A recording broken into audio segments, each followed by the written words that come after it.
Oh, welcome to the Sharpe Way Show. So happy to have you with me this evening, a little bit past 7 p.m. on the East Coast on a Friday night. Yes, I decided to do a Friday night show because I have no life. I'm kidding. I have a decent life. Well, not really. Maybe I don't have a life. And you are my life. There we go. You are my life. All of you are. So that's why I'm doing a show on a Friday night, 7 p.m. And I want to bring up something that I really do think is important, particularly because of New York. I've been talking about New York a lot recently. Obviously, I live in New York City. And that is this idea of more red light cameras. You saw this show on it last night with my amazing governor, Her Majesty Queen Kathy, bringing this up and all the ways we've been beating up cars here in New York City. And to be forward, I think across the country for sure, maybe even across the globe. And I thought, how could I have this conversation, right? I thought, I'm going to bring somebody who does know this, who's been fighting this battle for like years. He's been fighting this battle for years, dealing with all these issues. Is there actually a war on cars?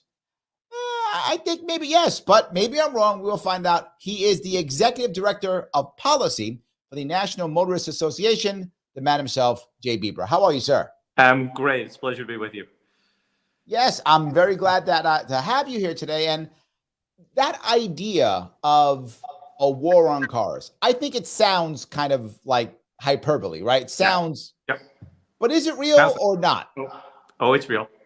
It is real. Okay, it's real. Yep. Okay, we're done. It's real. There we go. That was a great show, guys. Thanks for coming out. Okay, so bye-bye. But the question becomes though, is it locally? Like I feel it in New York City. Yes. Is this outside of the city or is it everywhere?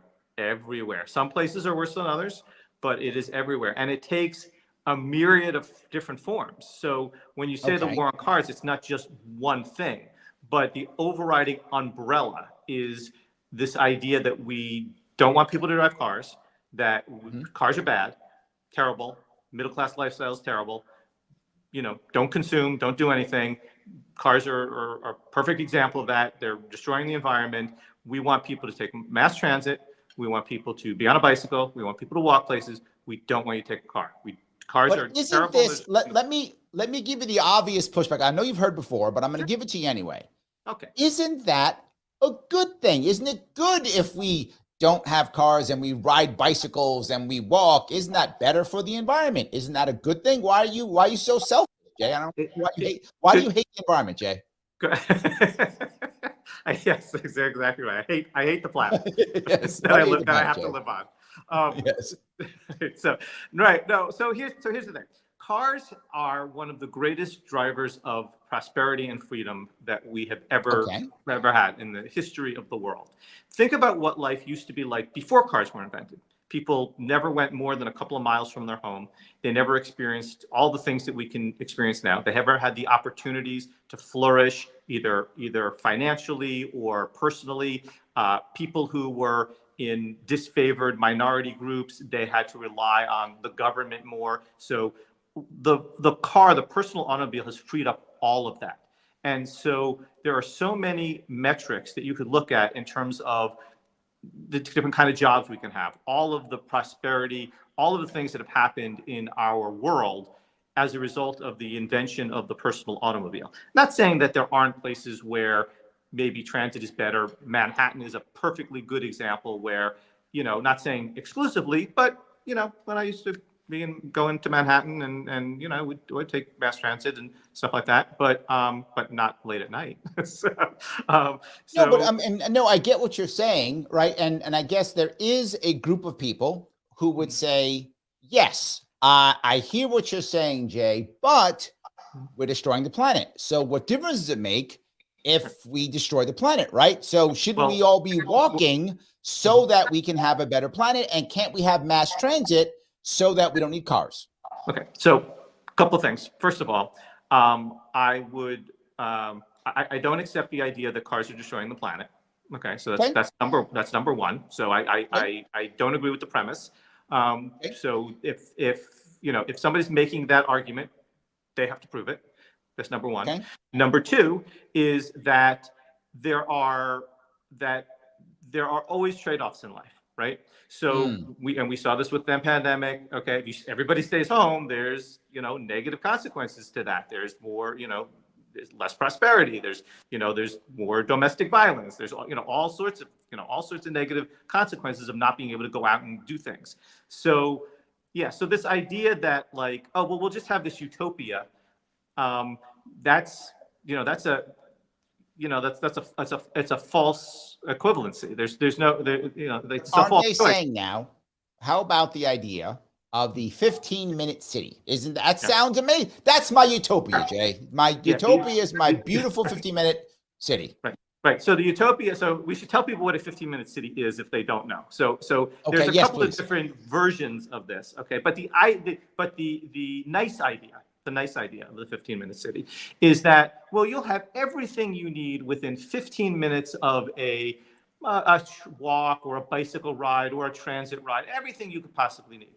Well, you know what? They used to call that, when my grandparents were, in Eastern Europe, a shtetl, okay? Which is people never lived, it was a tiny little town and nobody ever left, okay?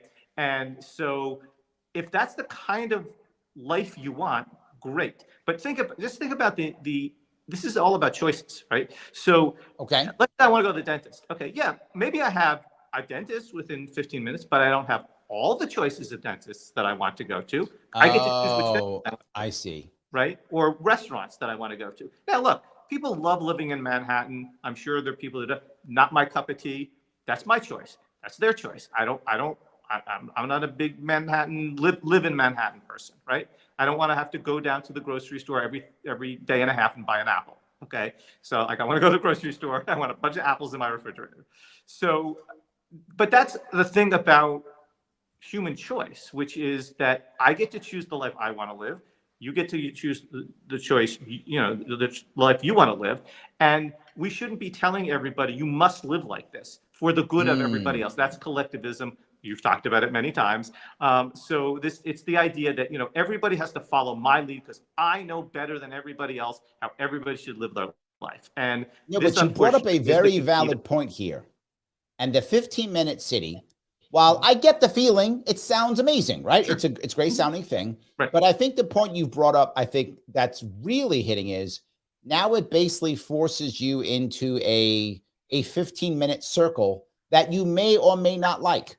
And if that circle begins to change and you don't like that circle, you can't just get in your car and drive someplace else. And lastly, I think it puts you in your next spot, which is now I am beholden to monopolistic government transit that decides where and how I can get to a certain spot, whether I want to or not. And that is not talked about when it comes to 15-minute cities at all. That is true. And the other thing that it's not talked about, and I thought you were going here, which is that who gets to decide which dentist gets to be there in that 15-minute city, right? Yep. How is that going to be decided? There's no possibility of a true free market in a arbitrarily designed or controlled 15-minute area. Okay, somebody has to be favored, and therefore somebody in power has to decide who is going to get the dentist spot, who's going to get. You can't have all of the dentists. When you can make individual choices, that dentist that's down the block or 5 miles away or 10 miles away, hey, you know what? I like the dentist that's 10 miles away. I'm willing to travel because that guy's much better. And so, but you can't possibly have that in a 15-minute city because you only, there's a limited number of resources that you can fit into a 15-minute city. You can't possibly have the number of choices. So that's the problem with this idea. And the amount of command and control that would be required to force this on people is also an incredibly, authoritarian type approach to things. And I want to say one more thing, which is that the freedom to choose for yourself is a good into itself. That is not just like, hey, it's good to be able to choose because of something else. Human flourishing requires, the human soul requires the ability for me to be able to choose this dentist over that dentist. It seems like passe or whatever. But when all of those choices come together, the fact that I get to make all of these choices in my life, this is what releases human ingenuity. It releases human flourishing. It makes us happier and better human beings. And yes, there are always negative consequences to some things because there's always a trade-off in life. There is no such thing as no trade-off. So we're kind of on the 15-minute city is kind of not real. And it's all about control. Got it. Yep. But hear me on this one. I got you on this one, Jay. I'm gonna get you. Okay. All right. It's speed limits. We want to slow people down. We just want things to be safer. We don't want crazy people going 100 miles an hour down school zones. Mm-hmm. So I'm gonna make everything down to 20 miles an hour because I don't hate children like you clearly do. That is why I'm gonna go down to 20 miles an hour. Okay.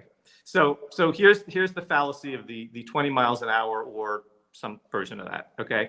And speed limits. The thing about speed limits is that, first of all, the number on the sign doesn't actually determine the speed that people travel on the roadway. The speed is determined by the way the roadway is built and all of the things that have to do with you driving your car, your perception of speed, okay? So you take a roadway, government builds a roadway, you throw a bunch of people out on that roadway, and they're gonna all kind of cluster around a certain speed because there's a natural speed that feels comfortable driving our modern day cars. Used to be a different speed when cars were less modern. And so so there's gonna be a natural flow to the roadway. You can make an argument like saying, you know what, we don't want to build a roadway for people to go 45 miles an hour in a neighborhood. Okay, that's a reasonable argument. Okay, that's not an unreasonable argument. But when the government builds a roadway for somebody to go 45 miles an hour and then slaps 25 or 30 miles an hour on it, and then tickets everybody using automated enforcement for doing exactly what the government built the road to do, that's wrong. That's the government being a bully. And that's the government entrapping you. Got it. Wow. All right. I'm seeing a couple comments real fast. You got Leela. Leela says, your guest today is quite interesting. So I guess Leela likes you. You got one fan at least. Just one. There we go. Thanks, Leela. Yes. Joseph, thank you for being a member, my friend. 15-minute city is super scary. Yes. Yeah. It is. But it sounds nice. Well, doesn't utopia always sound nice? Doesn't the authoritarians that want to control your life always make it sound nice? No, just give up all your freedom, and you'll be safe and you'll be happy and you won't ever need anything and we'll take care of you. Ask the Native Americans how that worked out for them. Exactly right. Did not work out so well for them. Yes, right. Absolutely. Sarah says, wow, 500 shows. Well done. I now have a good 200 plus to catch up. Yes, this is my 500th Sharpe Way show. That's correct. My 500 Sharpe Way show. I'm honored. Yes. I have done 500 Sharpe Way shows, 200 and I think 21 Sharpe Way radios, and 135 Libertarian Chicken Coffee Live, and 59 the Sharpe Club. That might be it. And that's all. It's about 500 total. You're a monster. You just keep going and going and going. They try to stop me, but I just don't do it. Mike says 500 is a big milestone. Glad to see it live. Thank you, my friend. I do appreciate that. Yes, absolutely. Kim, thank you for being a member. She says, hello, everyone. Smash that like button. Al Gore Rhythm, he knows you're here. That's correct. Pinkerbell also being a member. She says that song is banging. Thank you. The name of the song is Rise by Encephalon. It's actually a Canadian group. And I do have permission to use that song. So if you want to listen to that song, please enjoy. I like the idea of rising. That's why I said it. That was the reason why I picked it. So Dan is not your friend. Dan says car-centric infrastructure is ridiculously inefficient and environmentally destructive compared to walking, biking, mass transit. Let's return public spaces to people rather than being dominated by personal automobiles. And let me touch on top of that. That is a very common thought process here in New York City. Dan is not alone. It's very popular. And in fact, you've probably seen this in New York City. We put bike lanes everywhere. Right. Even when the people locally say, please do not put, people go to the public square and yell and scream, don't do it. City does not care to do it anyway. And we have closed down streets and just made them places for people to sit. That happens all throughout Manhattan. Right. It feels, again, I'm doing my feels. I'm in my feels right now. It feels what Dan is saying is true. It does feel right. However, what I've seen is a lot of unhappy New Yorkers. Right. It doesn't work. What is your view on this? Let me say this. There is a reasonable balance between being able to get around using different modes of transportation.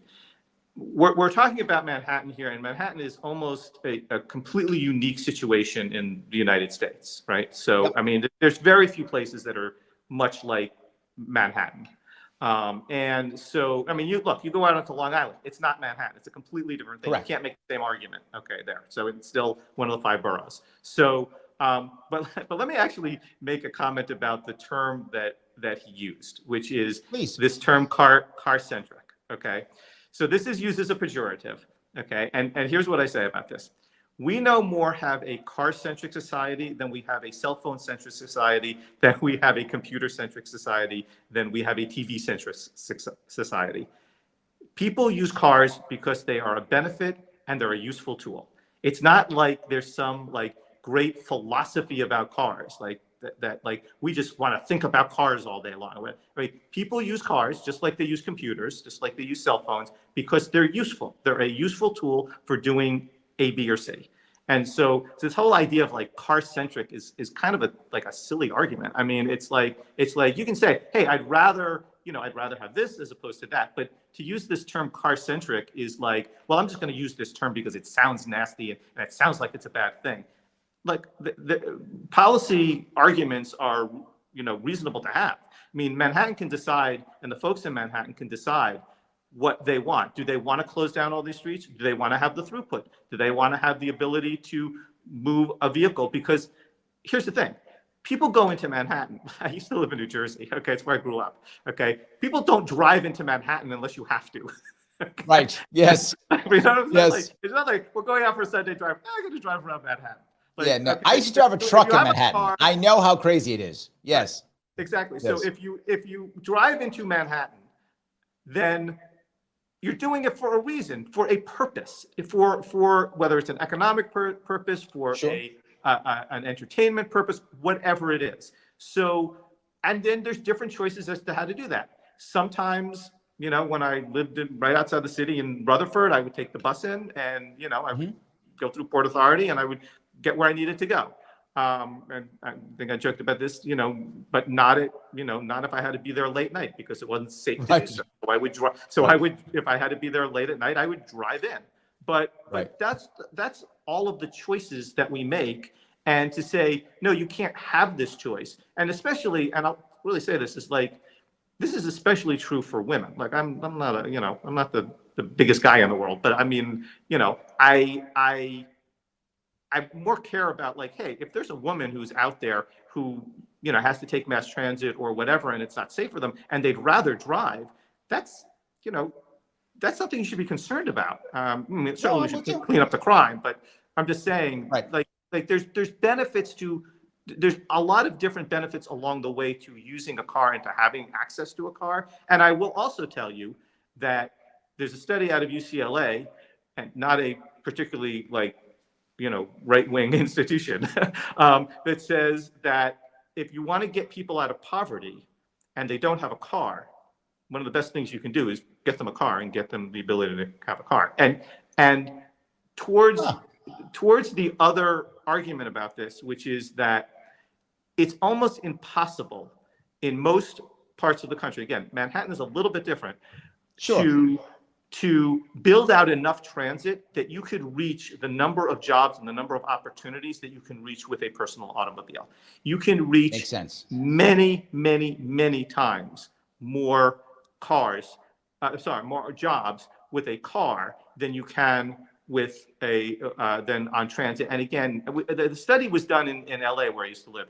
And the argument was, we should build out enough transit so people don't have to take cars. Okay, you can't build out enough transit.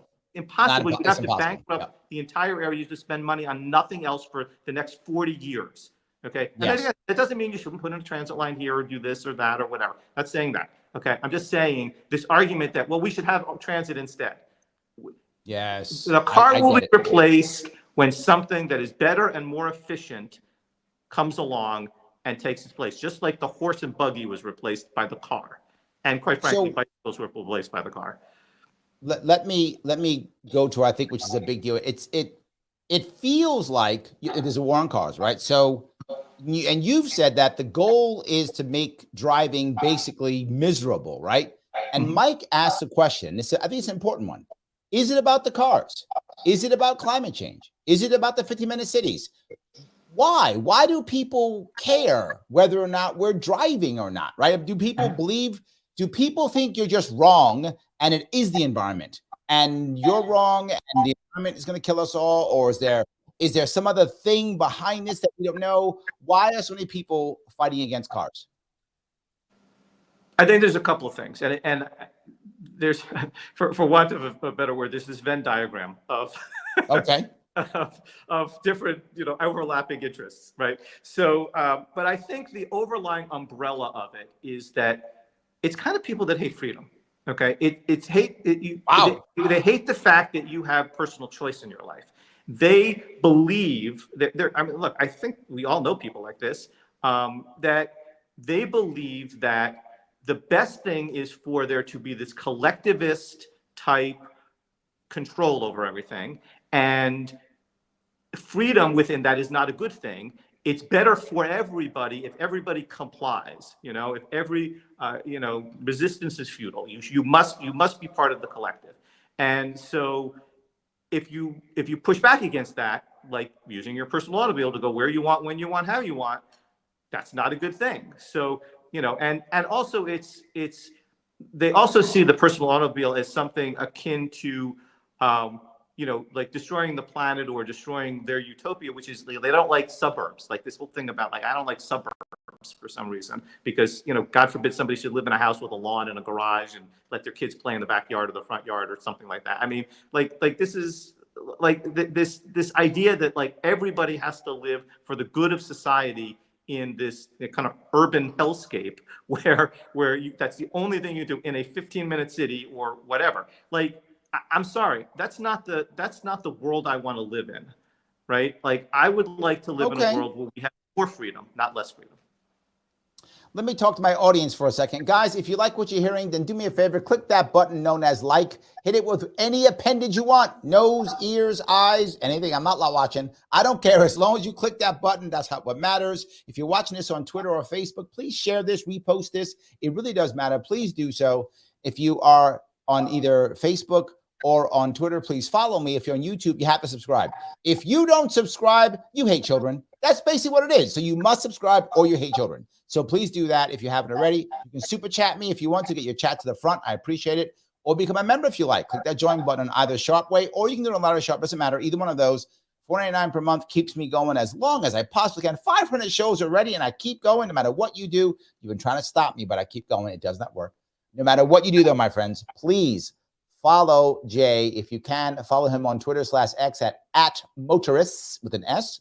Or on the web, check him out at motorists.org.org. Check him out if you would. I do want to, if I can, bring up Blue Black Boss. Thank you for becoming a member. Can't wait to dive into this topic of conversation. I work in the auto industry, so I take this issue very seriously. And he also brought up a specific question that I want to bring up here too. Okay. He says, my question is, why is the auto industry trying to fit into a corporate structure when it was never made to be that way in the first place? It's an industry, not a corporation. Do you have a view about this? I tend to not have views on things that I don't know that much about. I have an opinion. How about that? Which is that, unfortunately, in the structure that we have in our society right now, you've got the government, and then everybody has to kind of cozy up to the government and what the government wants and that sort of thing. So I think that the corporations out there, and we're seeing it not just in the auto industry, but in many industries, is, they don't want to rock the boat. They can come down on them with regulations and all sorts of things. I would really love for folks in the auto industry, whether it's the individual folks or the corporations themselves or the industry itself, to take these threats more seriously. We try to talk to some folks in the industry. Sometimes, we get responses. They're a little myopic on, oh, it's just this issue, or it's just that issue. Right. But if we destroy the ability to use our personal automobiles, that's an entire industry that's going away, and that is not good for our economy or for the folks in that industry. And especially since it would go away artificially, because it would be the government cramming something down on us. Look, when the blacksmith industry went away, when horses were replaced by cars, that's just the natural occurrence and the natural destruction of the market. But when the government comes in and forces it to happen, that's not a good thing. So, Joseph, thank you for being a member, my friend. He says, cars equals freedom. I think he's on your side here. Love my road trips in so many countries. Way prefer to drive than fly, train travel, etc. And had a nasty bike accident in Central Park years ago, so no bikes for me. So I think he's on your side here. But I want to go to one part, and this is a part that people don't talk about. Cars may not equal freedom if they put in those kill switches in our cars and they make everyone have to buy an EV. If everyone has, and again, to be very forward to anybody, I don't care if you buy an EV, you buy whatever you want. I don't care at all, right? But as you always know, I'm always against mandates. But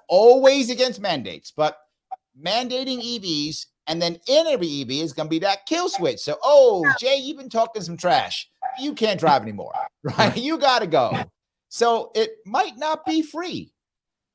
Yes, it may not be free. And we should also expand that conversation to automated vehicles as well. So, because go ahead. Control people. So whether it's a kill switch or whether it's an automated vehicle, EVs have their own issues. I want to be really clear. National Motorists Association is not against EVs. We're against mandates, just like you are. Awesome.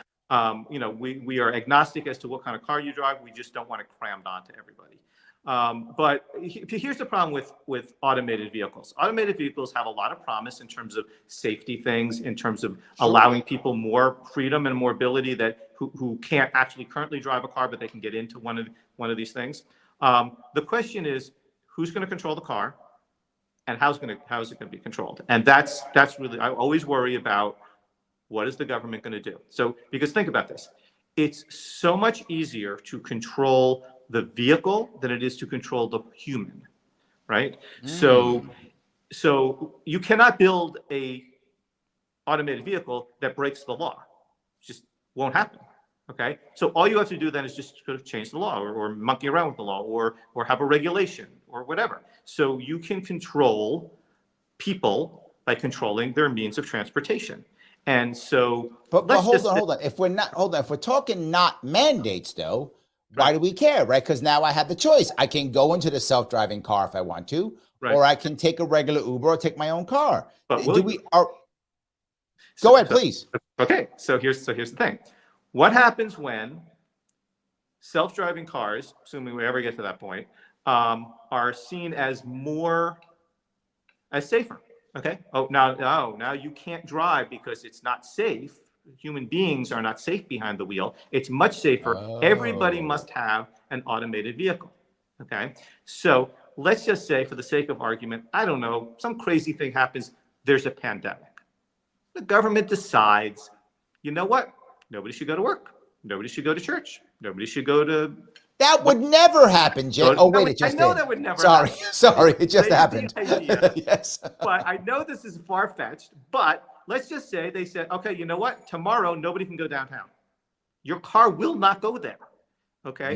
So, you won't get a bunch of truckers lined up anywhere, because those truckers, their vehicles won't go anywhere, because because you can control the machine, not the person. And it's the same thing with speed limits or any of these other regulations. If you want cars to go as slow as possible, pass a law that says cars can't go more than 15 miles an hour, and every car has to comply with it, no matter how ridiculous the rule or the law is.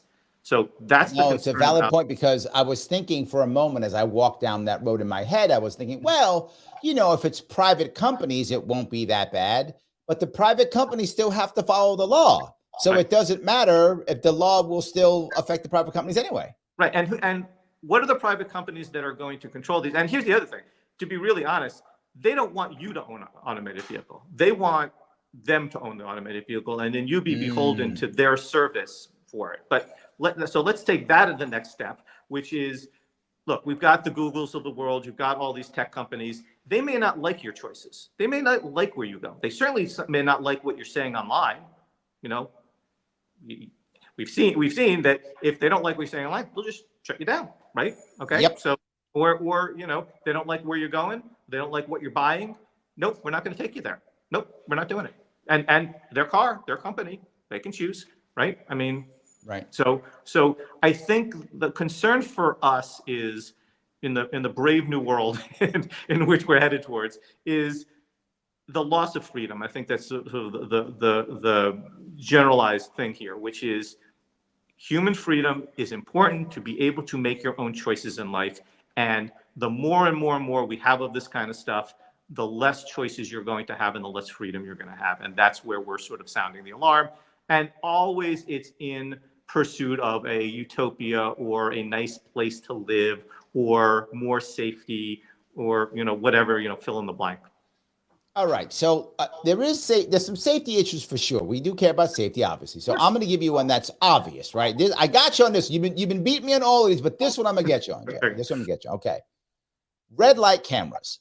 Red light cameras, clearly, if you don't run the red light, then you don't pay the fine. Clearly, this is a good deal, right? Or why do you hate children? I'll go back to that one again. Whatever.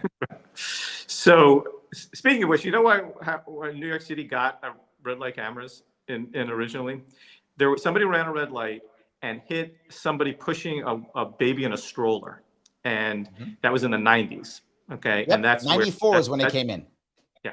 Right. So now that child thankfully survived. Okay. But that was the clarion call of, like, you know, if we just put these cameras in, that will never happen again. And as we've seen, there has never been another red light running collision or fatality or anything in New York City. Never, ever. Right. Ever, never. Not one, except every year. Except every year, never. Right. Exactly. Because here's the fallacy of red light cameras. Number one, the types of violations that actually cause the dangerous collisions that are the catastrophic collisions that actually harm people. Those types of violations happen way after the light is red. So you know, there's people in the crosswalk, there's all that kind of stuff. Okay. That generally happens for people who don't know the light is red. So they're distracted, they're fatigued, they're impaired, whatever. They're drunk. Okay? Right. Drunk. Exactly. I use the word impaired. You use the word drunk. It's good. It may not be booze. You're right. Impaired. I was expanding it out to all the other types. Yours was better. I like yours. Impaired. Right. Okay. So I just don't want to pick on people who drink. So the problem with this is that a red light camera is never going to stop a person who doesn't know the light is red. Correct. Right. It's never going to happen. Okay. So you can't stop those. Okay. So you just take those off the table, right? You know, right away. Cameras cannot stop this. Okay. Where the cameras make their money and where the companies make their money and where the city makes their money is in this little area. I thought it was about safety. Hold on, Jay. What? Right. Are you telling me government wants money? What? I know, it's shocking. It's shocking that there is gambling going on in the back room. I know, I'm shocked. So here's the thing. Red light cameras and other forms of automated enforcement exploit the imperfection in our engineering of intersections, of traffic lights, all this stuff. And you can't be perfect. Okay, because here's why. There's too many things that go into it, and there's too many different types of people. Again, you got an automated vehicle can comply 100% of the time. Not a problem, okay? But in terms of whether or not somebody goes through a red light, there's a lot of factors that go into it.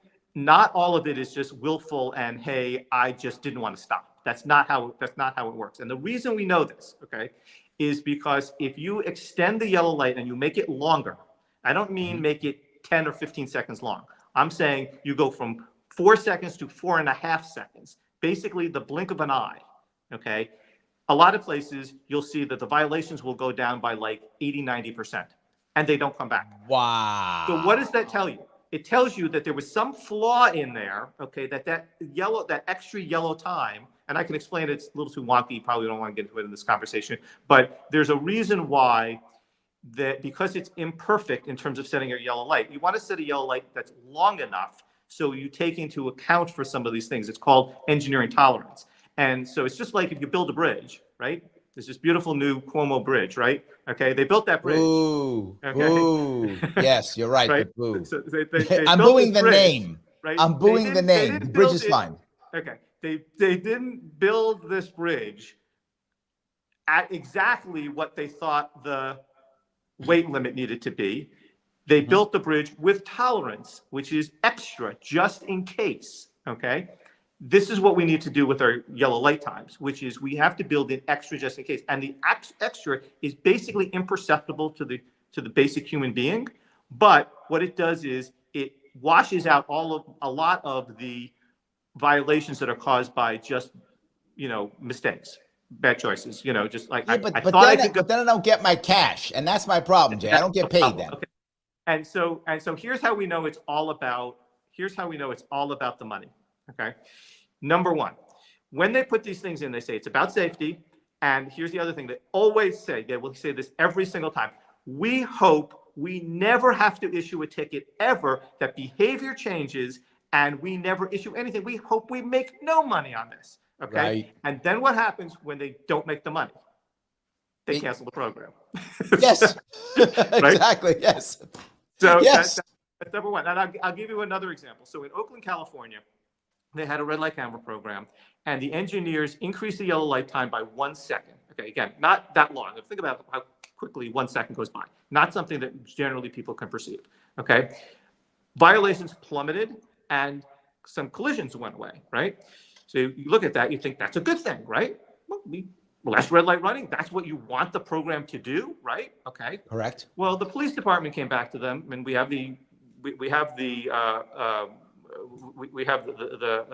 emails, and they said, "What are you doing? Your signal timing change is now impairing our ability to run this program, because we had dedicated a certain amount of resources to this, and now we're not making the money on it." Now they didn't say we're not making the money on it, but basically that's the underlying thing. So they forced them to roll it back. And of course, all the violations came back again. So of course, right. And then eventually the people rose up and got rid of it, which is what they should do in New York City, by the way. Anybody who's listening, okay, rise up peacefully, okay, and make sure that these people who are pushing all these things and all of these new cameras that are going to show up, you can stop these things. I got rid of the red light cameras in Los Angeles, okay? I remember it's what, 10, 15 years ago? Yes, it was 2011 that they were. There we go. Yep. Okay. So now I'm not saying I did it all on my own and nobody, but I was the driving force for that. Okay. And not because I'm some brilliant and wonderful person. I just made good arguments, and I talked to people, and I let people know that, that this was a problem. Okay. And by the way, those tickets were $500 a piece. So yeah.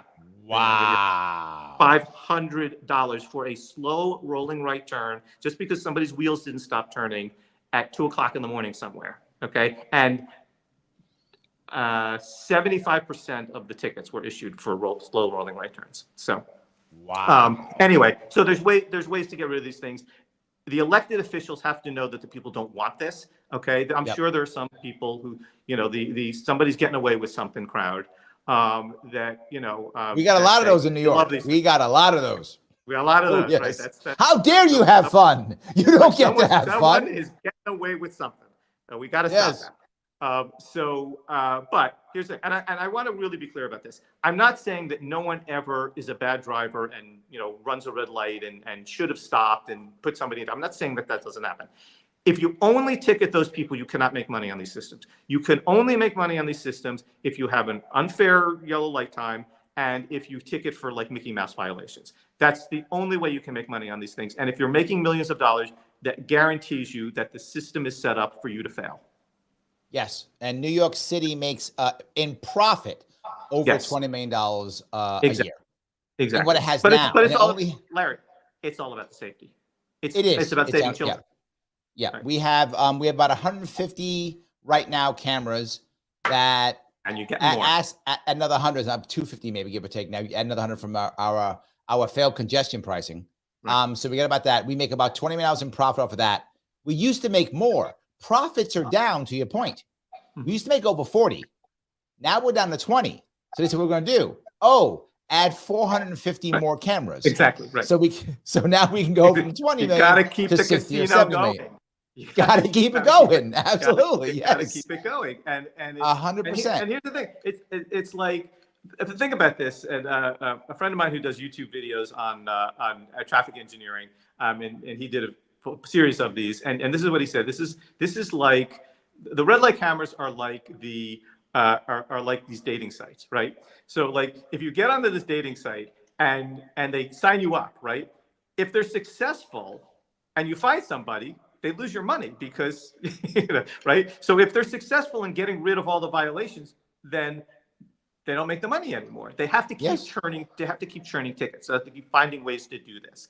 And so this is, so this is a problem. And people should really recognize this is about the money. This is about, and it's not just about the money that the city's making. It's about the money that the red light camera companies and the bus camera companies are making, and all of this kind of stuff.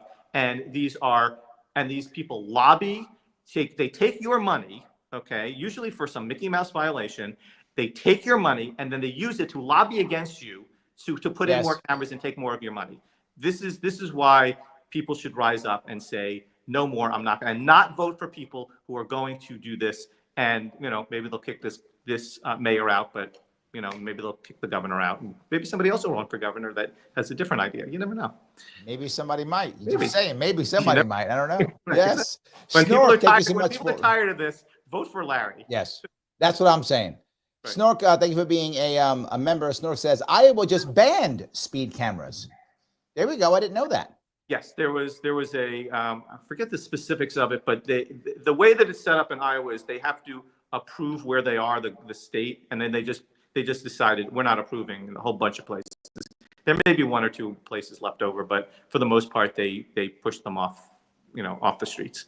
And a lot of other places have. Look, there used to be, when I got started in California, when I was living there used to be over 109 red light camera programs in the state of California. There's now 26. Okay. There we go. It can be done. There we go. So Kim, I think she's teasing. She says, if you don't have a car, you won't be running red lights. Settle down, guys. They're trying to help you not get violations. See? They care about you. That's so funny. I was about to say, as we were just talking before, that part of the thing is not just about making the money, because of course they want the money and they know they'll keep getting it, but also to make the environment so hostile that you won't drive a car, because they don't want you to drive a car in Manhattan. I mean, it's stated. It's not like they're hiding the ball here, right? 100%. So they don't want you. That's the one thing I like about Bill de Blasio, right? The one thing I bring about Bill de Blasio, who was a terrible mayor. Bill de Blasio was a terrible mayor, but there's one thing I always give him credit for. He was honest. He was like, I'm a socialist. What I want. I want to redistribute wealth. I don't want you driving cars in Manhattan. Please stop driving cars. Get out. I hate cars. Right. That much I'll say. As someone else once said, don't come. So, yes. And he was that way. He was open. Absolutely. Yeah. I mean, he had garbage policies, but at least he was honest about that. You knew what you were getting, and they still voted for him. It's amazing to me. What I have to say, look, I'm from, originally from New Jersey, so I spent a lot of time in Manhattan, and I'm just amazed at the stuff that the folks in Manhattan will put up with. It's crazy. I'm just amazed by it. Absolutely. And I said this about California, which is why I left, which is that I kept saying it's going to get so bad, people are going to adjust course, right? Like they're going to vote for different people. They're going to doesn't have to be a different party. They just different people. Those people move. Right. That's what I did. They leave. Yes, they don't stay to change. Right. I'm the idiot who stays to change. Everybody else just packs up and leaves. That's right. Most people go to Florida. They go to Texas. Whatever. I went to Arizona because But I mean, it's like there's a point at which you're like, they're not correcting course. Like people are still voting for this stuff. I don't understand it, but maybe people are just trying to keep their heads down and get by day to day, and try to take care of their families, and but you get these tickets. I'm not sure where you're going with this one, AC. Do you think that being able to poison the water supply is about freedom? I'm not sure. I assume where you're going with. Tell me if I'm wrong on this. You can put it back out. By the way, thank you for being a member. Are you saying that is someone saying harming others is about freedom? And I would argue, and Jay, please, your view. My view is if I'm not harming somebody else, yes. If I am harming someone else, no. With that in mind, though, and if any of you care, I did a session in Freedom Fest, which, by the way, Jay was there also this year. And Freedom Fest, me, Cornell West, and Maj Touré, all together on stage. You can see it if you want to. It's on YouTube. Talking about the difference between freedom from versus freedom to, and how you have to have that balance. If you don't, you have craziness. So there is clearly a balance. I don't know, Jay. Tell me what you think. Well, here's the thing, and again, I'm not exactly sure what the person was referring to exactly, but we'll just take it this way, which is that this is always an interesting argument, especially from the libertarian standpoint, which is if you don't harm somebody else, you're free to do what you want, right? I mean, for the most part, somebody shouldn't, as long as you don't harm somebody. The question is, where do you draw the line in harm, and how do you define that, right? Because anything could theoretically be considered harm, right? Like, I mean, if people will say, you get in your car, there's emissions out of your car, you're harming the environment, therefore I get to tell you not to do that because you're harming me. In my view, there's always a certain amount of trade-offs. And and so the harm that you have to be talking about is direct harm. Like, I am directly harming.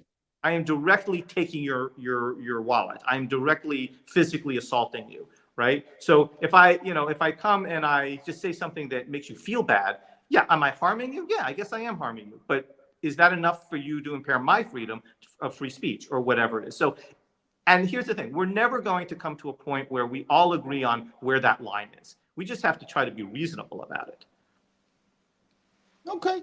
AC goes on to say, I'm talking about the rich realizing they don't need as many of us as they once did. Before they wanted us to work in their factories and farms and buy their products. Now they have robots and financial instruments. There's a valid worry there. I think there is, right? I think as you see more and more automation in general, you always do worry about people losing jobs, and that can be temporary or that could be long-term. There's always going to be some pain. And I do think when it comes to, particularly in America, I think our financial sector is far larger than it should be. There are far too many people making money on moving money versus actually doing something. And I think the examples you can give is, you look at GE, when everyone said Jack Welch was so great. He was making money on financing. He wasn't making money on making washing machines, right? And I think that is kind of a big deal. So, yeah, just bring that piece up. I don't know. Jay, are you feeling that? Nah, it's not my area. I just said, the only question I would ask is, who gets to decide? Yes. Like, who gets to decide what's too much? I mean, I always prefer that the market and individual choices work those things out to the extent, again, as long as people are not cheating other people directly or whatever, I don't care how many financial people there are, quite frankly. So let me move on to the other part I was bringing up, which is Lorenzo brings a very important piece, which I also want to talk about. It seems like New York City is trying to mimic a European city where it's less reliant on cars, transportation, walking and biking. You said this is worldwide. So is the rest of the world seeing success? Is the rest of the world seeing failure? Like, why are we jumping on that? Is there some success that we're missing somewhere? In my estimation, no, but we have to be careful about what we're comparing, right? Because again, and I'll go back to this. I think this is really important. Manhattan is, to some extent, similar to some European cities. Okay. True. LA is not. Okay. Right. Chicago really is not. Okay. There may be a little downtown area, but we're okay. So, and this is the thing, is like a lot of folks will go and say, like, Copenhagen. We're like, I love Copenhagen. It's great. It's like, okay, it's a mile. Okay. And you don't have to go too far, and there's not too much else, around it and whatever. And people do use cars there, but it's like, you can get across there biking or whatever. Okay. LA is, dozens, hundreds of miles.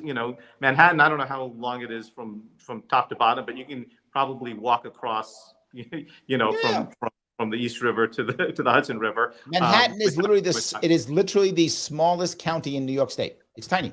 Right. Right, exactly. So you got to be careful about like what you're saying and what you're comparing. There's no one right answer. But here's the thing: in terms of Manhattan, I think in terms of the National Motorists Association and our concerns about Manhattan, it's the oppressive nature of not wanting to ever have a car in that area. People, we have to coexist, and like I said before, there's people have a car in Manhattan, downtown Manhattan, whatever, for a reason. Okay, nobody does it just on a whim. So we have to take that into account, and we have to accommodate that, because the opposite of that is whatever that usefulness is of the car in Manhattan cannot happen.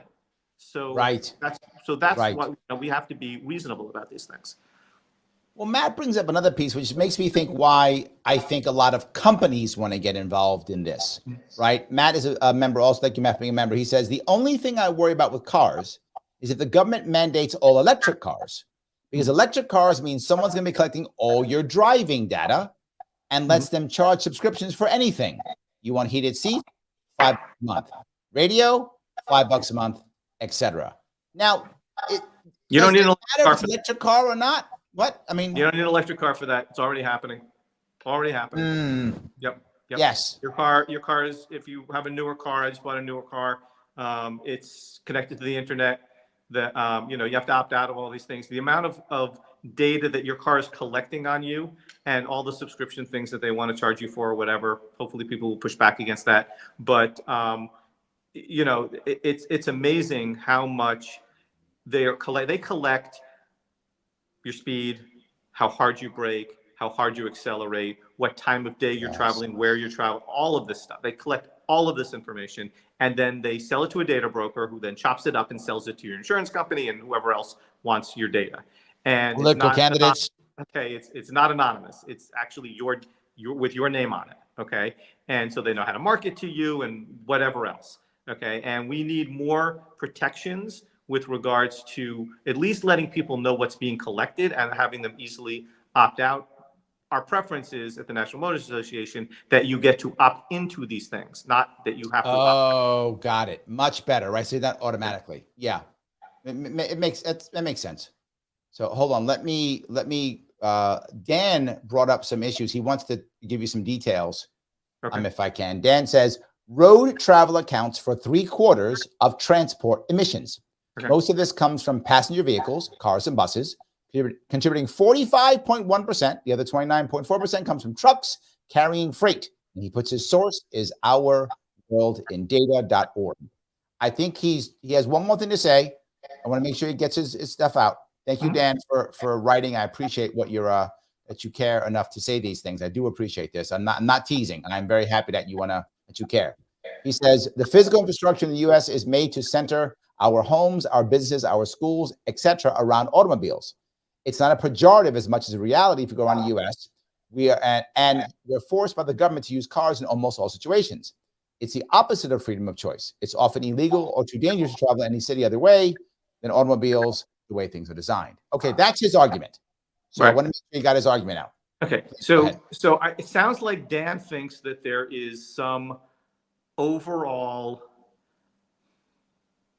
that there's this overall government thing that's forcing everybody to do X, Y, Z. I don't want to put words in his mouth, but that's what it sounds like, okay? The reason that we have, in a lot of places, the infrastructure for cars is because it's the most efficient way to get around, okay? As we said before, you cannot access, no matter how much transit you build, the same amount of freedom and the same amount of choices that you can with a personal automobile. It's just a fact. That's why when the personal automobile was invented, unless you wish that it would never invented and that we didn't have all the human flourishing and prosperity that comes from that, there's tons of the great things that came from cars. So unless you wish we could eliminate all of those wonderful things, that the consequence of that is that people are going to use, hopefully, the most efficient thing. We're not in favor of government subsidies for whatever. I know there's all this argument that roads are subsidized or whatever, but everybody benefits. Like, I mean, if you get a TV delivered, even if you never get in a car and drive anywhere, okay, you're benefiting from the roads. So, I mean, it's not, that argument doesn't really fly either. But I'm just saying that when you have a lot of people making individual choices, then those individual choices are, after World War II, people could start affording cars, and a lot of people got cars, and that was an efficient way. It was a better way. And I will say one other thing in terms of LA, which I'm really familiar with, is that the reason that LA is spread out the way that it is because of transit. It's not because of the car. Okay, most people don't know this. So there are these transit lines that were built by real estate developers, and there was the red line and the yellow line and all these other lines, and they were built to access areas where people could not access for cheap land. They bought up all the land. They then put in these transit lines before cars were ubiquitous, and then they sold off the land in developments. They developed the land and they sold that off. And if you see some of the old movies, you see everybody in LA getting on buses. Right. Exactly. Yep.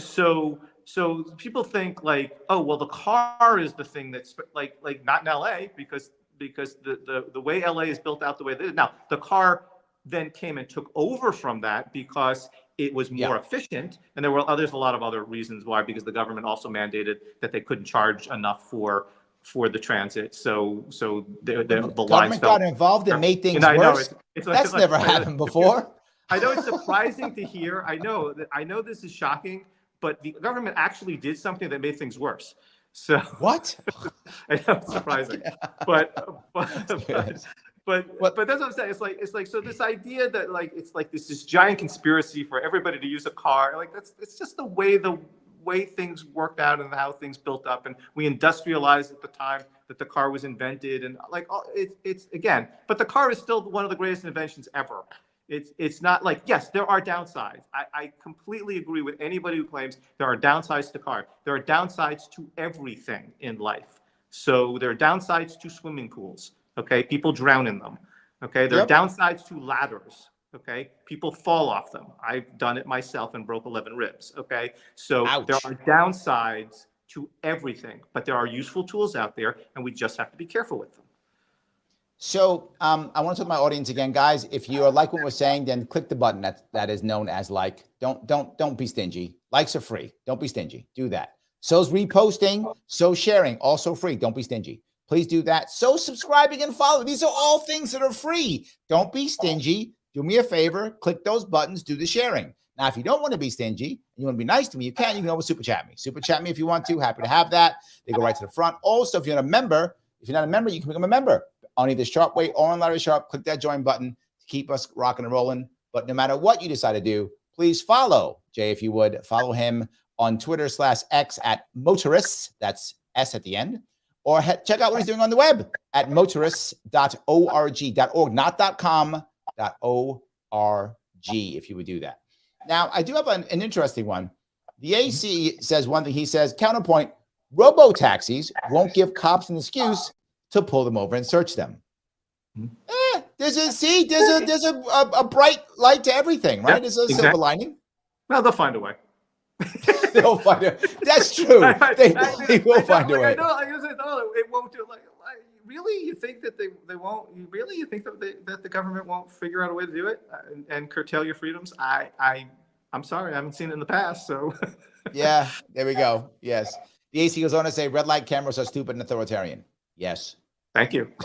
Yes. Thumbs up. He's not wrong on that. Yes, he's not wrong on that. Absolutely, he's not wrong. So I do want to move, if I could, to one more piece. Tell me what a road diet is. Okay. So a road diet is a road that's too fat. Okay. No, a road diet is a road that has, in some people's idea, has too many lanes. Okay. So they take lanes.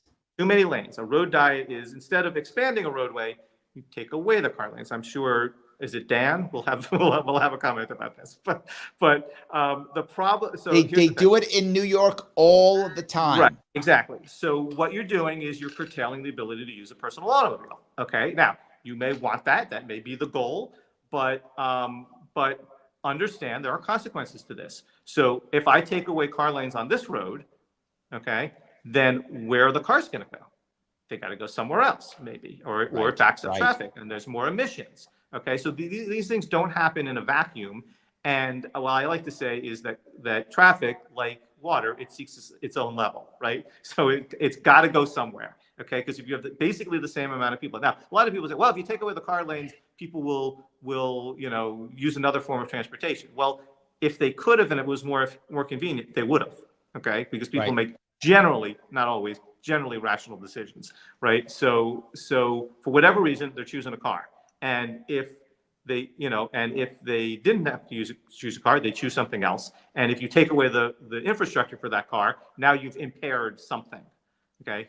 I mean, again, these are all things you have to look in all the little minutiae because it's a cascade of things. But that's what a road diet is. Now, the euphemism for road diets is roadway reconfigurations. Okay, so you hear roadway. Ooh, that sounds way better. It sounds I like that.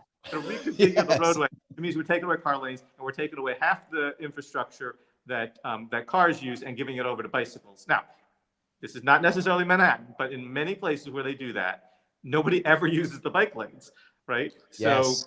So, my wife and I call the bike riders in these lanes unicorns because they're that rare. So there's hardly any in the city. Hardly any people use bikes in the city. They do, but not that many. Really? Not that many. I mean, my experience, again, this is from probably the 80s, is, there were a lot of bike messengers and stuff. I guess that doesn't exist that much anymore because of... No, but they don't use the lanes. They just use the street. Yeah, exactly. That's what I'm saying. It's like, yes. they don't follow even the traffic flow. They're going the opposite direction. So I don't know what these bike lanes are supposed to do. So, maybe there's some nice place out somewhere on Long Island where you can put in a bike lane and it's not going to harm anything. It's like, whatever. But they had those out already. They had bike lanes on Long Island back in the 80s and 90s. Right. They already had them. It's an ideology. This is the thing. Yes. The ideology is we have to put in bike lanes because if you build it, they will come and we will get all these people and we'll be Copenhagen. But yes, absolutely. 100%. So Mike says fines and licenses are meant to force compliance. Automation and kill switches are the same. It's not about environment nor safety, as neither really improves. It's ultimately about control. One or two. Yes, I think that's 100% correct. Yes. Leela brings up a point you're talking about. She says, what about we that are over the hill and can't run on our legs and feet everywhere? Yes, right? What if you can't do that? What if you need a driver? What if you need a car? I think it's a valid point, right? Yeah, absolutely. And I'll give you an example in New York City, which is they've shut down streets, like actually closed off streets. Like you cannot drive on the streets. So there are people who are elderly and there are people who have some ADA issues and they're suing because they can't get the vehicle that they need to get where they need to go. And again, it's all in service of this ideology that cars are bad. And if we close down roadways, that's a good thing, regardless of whatever the other ridiculous consequences are that happen. So, absolutely right. It's just absolutely right. And this is the arrogance of people, which is everybody should live like me. I'm a young guy and I can ride a bike and you should live like me. Well, yes. No, thank you. Well, Snoke agrees with your idea of people being upset. He says, he's talking about Iowa. He says, even small towns in Iowa are making hundreds of thousands of dollars per year with speed cameras. So it became an election issue and they shut them off faster than something in a restaurant. So yes, people got mad about election. They shut them all down. I see. You're exactly right. That's what happened. Okay. All right. So I'll tell you something else about Iowa. There's a little town in Iowa called Waverly, Iowa, and they did a road diet in the middle of town. So this is not just New York or some, East Coast liberal city or whatever, wherever you think these things are. It's, in the middle of Iowa, in Waverly, Iowa, they did a road diet and reduced the number of lanes through the middle of town. So, and that was the only lane it was the only roadway that went from one side of the town to the other because it was a bridge across, I guess there's a river there or something like that. So I mean, again, and I think there was an election that they threw a bunch of people out of office because of this. But this is not just happening, it's happening all over the country. That's why I was saying. That's why I brought that up. So let me grab Joseph says financialization of the economy is end stage of empires. Sadly, that is correct. That's why I'm worried about us. We are financialized far too much than we ever should have been. Joseph, you're correct. Thank you for that. Thank you for being a member. But this piece I want to bring up for you, Jay. He says, I hate driving in Manhattan. Delivery trucks park everywhere. They aren't supposed to. True. Blocking lanes. Yes. There are no right turn signs where it would appear the intersection was designed for right turns. Yes. And they're incorrectly engineered fire hydrants everywhere. Yep. Taking up about 100 million parking spots. Yes. So I trying to drive in Manhattan. Why did I bring this up? Because the other part you bring up is the no right on red turns. Mm-hmm. New York City, you can't do it. It's against the law in New York City. You've never been able to. Right. The only place in the country that got a carve out. Yes. Say it again. Only place in the country that got a specific carve out when the federal government, for the environment, okay, for saving fuel, kind of mandated and forced this on everybody and said, you know, you have to adopt this in all the states.